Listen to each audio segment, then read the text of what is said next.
السلام علیکم ورحمۃ اللہ وبرکاتہ۔ میں پھر سے حاضر ہوں، آپ کا میزبان نوید کوثر عثمانی سلفی۔ ایک سلسلہ شروع کر رکھا ہے ہمارے بھائیوں کی فرمائش پر، وہ ہے نماز پڑھنے کا صحیح سنت طریقہ۔ تو الحمدللہ پارٹ 3 نماز کے متعلق میں آپ حضرات کے سامنے پیش کر چکا ہوں۔ اس سے پہلے آگے کی کارروائی شروع کی جائے، آپ سبھی حضرات سے ایک درخواست ہے کہ آپ صرف اور صرف اللہ کی رضا کے لیے ویڈیو پوری دیکھیں اور زیادہ سے زیادہ ویڈیو کو شیئر کریں۔ آپ کا ایک شیئر کرنے سے اگر کسی ایک بھائی کی بھی نماز درست ہو جاتی ہے، نماز محمدی پڑھنے کا طریقہ اور سلیقہ آ جاتا ہے، سنت طریقے سے نماز پڑھنے کی اللہ رب العالمین اگر توفیق اس بھائی کو دے دیتا ہے تو انشاءاللہ ثم انشاءاللہ ہمارے مرنے کے بعد تک بھی وہ سلسلہ صدقہ جاریہ رہے گا اور ہمیں اس کا اجر و ثواب انشاءاللہ ملتا رہے گا۔ تو آپ سے درخواست ہے کہ ویڈیو کو پوری دیکھا کریں اور زیادہ سے زیادہ شیئر کریں۔ تو پارٹ 1، پارٹ 2 اور پارٹ 3 آپ کے سامنے پیش کیا گیا ہے۔ پارٹ 3 میں جو طریقہ نماز کا بتایا گیا ہے وہ رکوع کے بعد کھڑے ہونے تک کا، قیام سے لے کر رکوع سے کھڑے ہونے تک کی بات قرآن اور حدیث کی روشنی میں ریفرنس اور دلیل کے ساتھ میں آپ حضرات کے سامنے پیش کر چکا ہوں۔ اب آتا ہے سجدے کا سنت طریقہ۔ اب سجدے میں جائیں تو پھر تکبیر کہتے ہوئے سجدے کے لیے جھکنا اور 7 ہڈیاں پیشانی، ناک، دونوں ہاتھ، 2 گھٹنے اور دونوں پیروں کی انگلیوں پر سجدہ کرنا، یہ ہمیں ثابت ہے صحیح بخاری شریف حدیث نمبر 812 سے۔ اس کے بعد آتے ہیں سجدے میں جاتے وقت دونوں ہاتھوں کو گھٹنوں سے پہلے زمین پر رکھنا۔ سجدے میں جاتے ہوئے دونوں ہاتھوں کو گھٹنوں سے پہلے زمین پر رکھنا، یہ ہمیں معلوم ہو رہا ہے صحیح ابو داؤد شریف کی حدیث نمبر 840 اور صحیح ابن خزیمہ حدیث نمبر 627 سے۔ اب آگے چلتے ہیں۔ سجدے میں ناک اور پیشانی خوب جما کر رکھنا، اپنے بازوؤں کو اپنے پہلو بغلوں سے دور رکھنا، ہاتھ کھول کر کے رکھنا، دونوں ہتھیلیاں کاندھوں کے برابر زمین پر رکھنا، یہ بات ہمیں معلوم ہو رہی ہے صحیح ابو داؤد شریف حدیث نمبر 734 سے اور مسلم شریف حدیث نمبر 1105 سے، یہ بات ہمیں معلوم ہو رہی ہے۔ سجدے میں جاتے وقت پہلے گھٹنے پھر ہاتھ زمین پر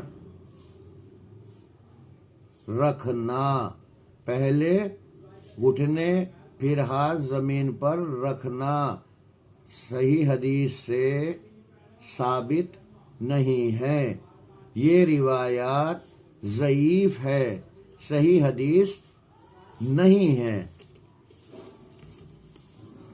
سر کو دونوں ہاتھوں کے بیچ رکھنا، دونوں ہاتھوں کے بیچ سر رکھنا، یہ بات ہمیں معلوم ہو رہی ہے صحیح ابو داؤد شریف حدیث نمبر 728 سے۔ ہاتھوں کو اپنے کانوں کے آگے نہ لے جانا، ہاتھوں کو کانوں سے آگے سجدے کی حالت میں نہ لے جانا، یہ بات ہمیں معلوم ہو رہی ہے نسائی شریف کی صحیح حدیث نمبر 890 سے۔ اس کے بعد آگے چلتے ہیں۔ ہاتھوں کو انگلیوں کو سجدے کی حالت میں ایک دوسرے سے ملا کر رکھنا، ایک دوسرے سے انگلیاں ملا کر رکھنا اور انگلیوں کا رخ قبلے کی طرف رکھنا، ایسے نہ ہو، بالکل سیدھے قبلے کی طرف رکھنا۔ یہ بات ہمیں معلوم ہو رہی ہے صحیح بخاری شریف حدیث نمبر 828 سے۔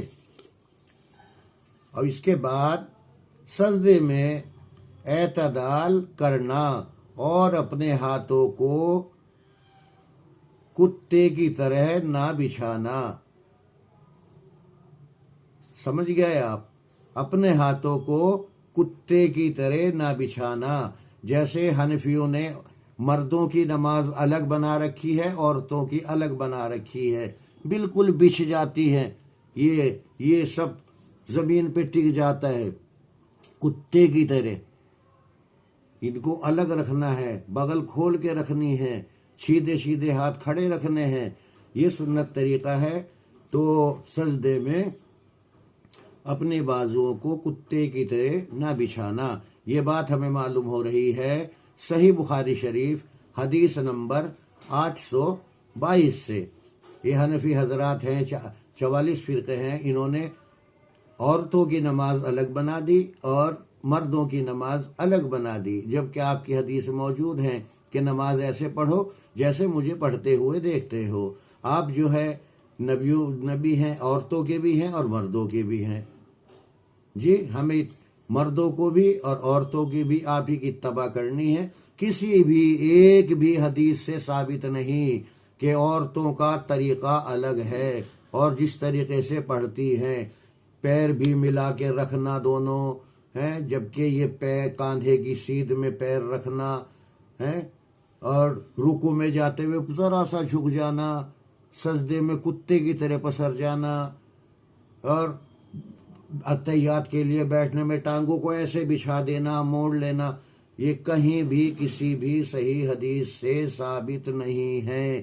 یہ صرف من گھڑت باتیں ہیں جو پھیلائی گئی ہیں جیب بھرو پیر اور پیٹ بھرو مولویوں کی طرف سے۔ نام دیتے ہیں ہم حنفی ہیں، صرف اور صرف امام ابو حنیفہ رحمہ اللہ کو بدنام کر رہے ہیں، اس کا ثبوت کہیں سے نہیں ہے۔ اب آگے چلتے ہیں۔ سجدے میں اپنی دونوں ایڑیوں کو ملا کر رکھنا۔ جب سجدے میں جائیں تو دونوں پیروں کی ایڑیاں ملا کر رکھنا، یہ بات ہمیں معلوم ہو رہی ہے ابن خزیمہ حدیث نمبر 654 سے، سنن بہقی جلد نمبر 2 حدیث نمبر 116 سے بھی۔ اب اس کے بعد آگے چلتے ہیں، اور پیروں کی انگلیوں کا رخ قبلے کی طرف رکھنا۔ یہ نہ ہو کہ پیر جو ہے ادھر ادھر ہو، بالکل سیدھے پیروں کی انگلیوں کا رخ قبلے کی طرف ہونا۔ یہ بات ہمیں معلوم ہو رہی ہے نسائی شریف حدیث نمبر 1102 سے، صحیح حدیث ہے الحمدللہ۔ نبی کریم صلی اللہ تعالی علیہ وسلم ارشاد فرماتے ہیں، اس شخص کی نماز نہیں جس کی ناک پیشانی کی طرح زمین پر نہیں لگتی، جس کی ناک پیشانی کی طرح زمین پر نہیں لگتی۔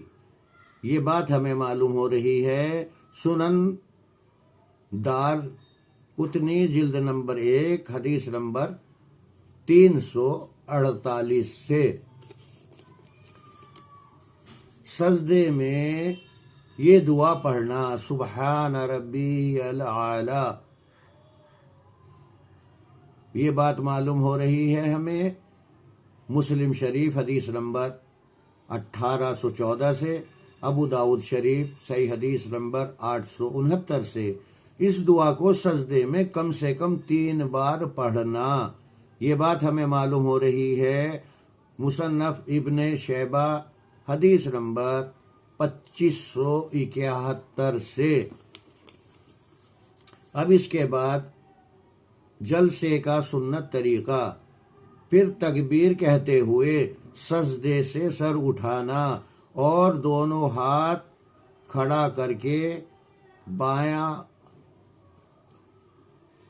دایاں پاؤں کھڑا کر کے بایاں پاؤں بچھا کر اس پر بیٹھ جانا۔ جب سجدے کے بعد ہم بیٹھتے ہیں تو دایاں پاؤں کھڑا کر کے اور بایاں پاؤں لٹا کر اس پر بیٹھ جانا۔ یہ بات ہمیں معلوم ہو رہی ہے صحیح بخاری شریف حدیث نمبر 827 سے اور صحیح ابو داؤد شریف حدیث نمبر 730 سے۔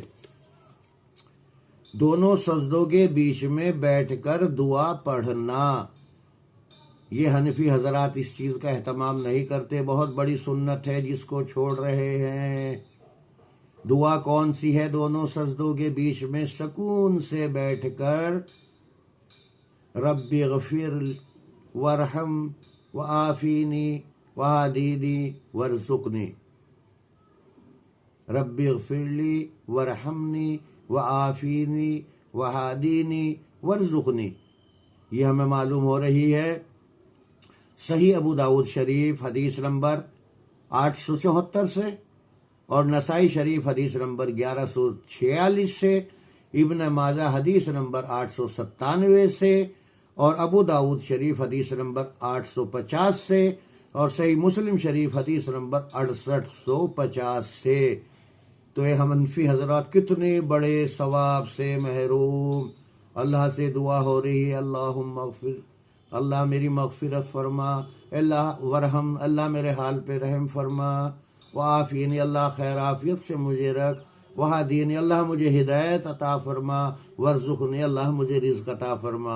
کتنی عظیم دعا ہے جس سے حنفی لوگ محروم ہیں۔ دوسرے سجدے کے بعد بھی کچھ دیر کے لیے بیٹھنا، یہ نہیں کہ دوسرا سجدہ کرا اور فوراً کھڑے ہو گئے۔ سکون سے بیٹھنا اور اس کے بعد دونوں ہاتھ ایسے جیسے آٹا گوندتے ہیں زمین پہ رکھ کے اس کے سہارے سے کھڑا ہونا۔ یہ بات ہمیں معلوم ہو رہی ہے صحیح بخاری شریف حدیث نمبر 757 سے۔ اس کو سجدہ استراحت کہتے ہیں۔ اب یہ پارٹ نمبر 4 یہیں پر ختم کرتے ہیں۔ انشاءاللہ آگے کی نماز کا طریقہ ریفرنس اور دلیل کے ساتھ پارٹ نمبر 5 میں آپ حضرات کے سامنے پیش کیا جائے گا انشاءاللہ۔ تو آپ سبھی حضرات سے درخواست ہے آپ ویڈیو کو زیادہ سے زیادہ لوگوں تک شیئر کریں تاکہ صحیح طریقہ نماز کا درست ہو جائے۔ اسی کے بعد اللہ کی بارگاہ میں نماز قبول ہونے کی امید ہوتی ہے۔ نماز ایسے پڑھیں جیسے مجھے پڑھتے ہوئے دیکھا ہے، جو صحابہ اکرام رضوان اللہ تعالی علیہ اجمعین کا طریقہ تھا، خلفائے راشدین کا تھا، سلف صالحین کا تھا، تبع تابعین کا تھا، وہی طریقہ الحمدللہ ثم الحمدللہ اہل الحدیث کا طریقہ ہے الحمدللہ۔ تو آپ سب سے دعا کی درخواست ہے، رمضان المبارک کا آغاز ہو چکا ہے، زیادہ سے زیادہ عبادات کریں اور اس ناچیز کو بھی دعائے خیر میں یاد رکھیں۔ دعا ہے اللہ تبارک تعالی ہماری اور آپ کی تمام عبادات اپنی بارگاہ میں شرف قبولیت عطا فرمائے، آمین ثم آمین۔ السلام علیکم ورحمۃ اللہ وبرکاتہ۔